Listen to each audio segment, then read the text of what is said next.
It's my pleasure to speak on the Local Government Act 2002 Amendment Bill. The Local Government Act 2002 is a cornerstone of local government and a fundamental to all the decisions of local authorities.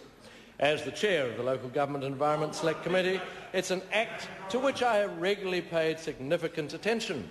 And listen.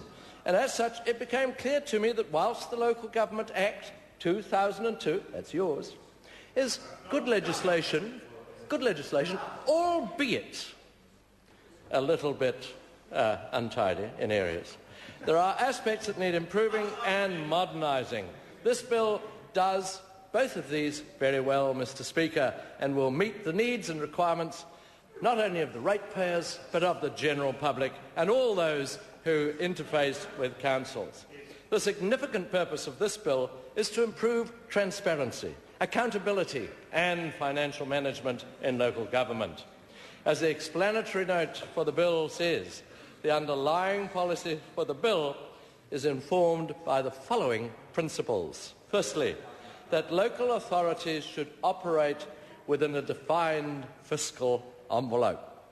Mr. Speaker, I'm sure all of us who are representing our electorates are very aware of the concern amongst constituents that local authorities should operate within a defined fiscal envelope. The last thing they want is profligate local authorities. They must be rigorous with their finances. That is the public expectation. This is one of the reasons we're introducing a financial strategy to the long-term plan to help local authorities and their communities debate and resolve the key financial and service delivery trade-offs that local authorities are obliged to make in the transaction of their programs. The second principle, that local authorities should focus on core activities, and thirdly, that local authorities' decision-making should be clear, transparent and accountable. This bill, Mr. Speaker, will provide ratepayers and residents with better information about council costs, rates and activities, enabling them to understand and influence planning and decision-making processes. In the electorate of West Coast Tasman, we actually have 4 councils there, Mr. Speaker, with relatively small ratepayer bases, and this will be particularly significant to those areas and those councils.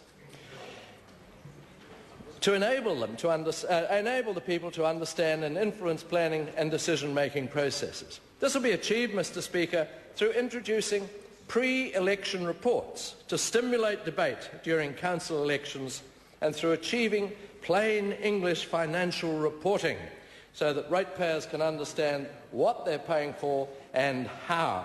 I was speaking to one of our councils this afternoon in the Bulla, and they say that they are very conscious of the need of a plain English financial statement. At operational level, this bill will simplify decision-making processes.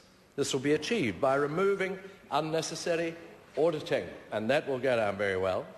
Unnecessary consultation, and we've already heard previous speakers, Mr. Speaker, talking about the complex situation that has resulted from the incredibly tough demands and consultation. And by levelling the playing field to enable better the private sector to deliver local authority services.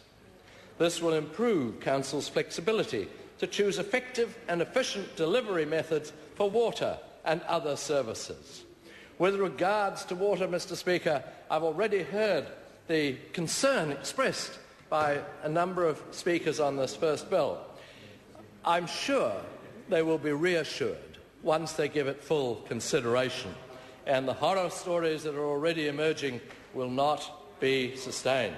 With regard to water, this bill will remove unnecessary barriers to water infrastructure development. Water is something we're actually blessed with on the West Coast. For those who are not familiar with the area, where I live, we get 3 metres a year. Further down the valley, they get 6 metres a year.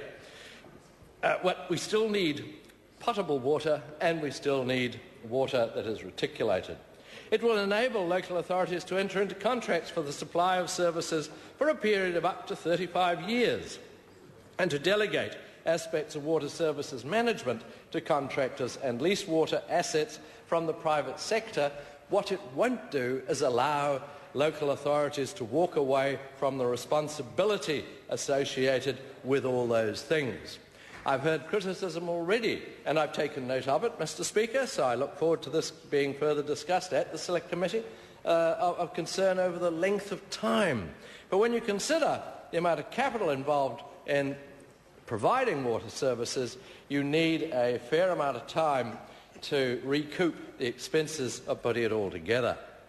Mr. Speaker, good local government is essential for our communities, our economy and for our environment. The National Party values having an honest and open working relationship with the local government sector, and we recognise there can't be a one-size-fits-all approach to local government. The Bill's amendment represents significant progress towards better local government, towards easier and more effective participation by ratepayers and residents in the activities and decisions of local councils. They strengthen, Mr. Speaker, the ratepayers' control of council activity, making councils more accountable to their constituents and give ratepayers clearer and better quality information on the work of local councils. Indeed, providing them with the tools required to influence local government decisions. Ratepayers will be pleased to see the bill contains measures such as a financial strategy with limits on rates and debt to ensure council costs, rates and activities are better controlled. Mr. Speaker, the changes are coherent, are necessary and a great improvement to the Local Government Act 2002. They're welcome changes and I'm very happy to speak in support of them. Thank you.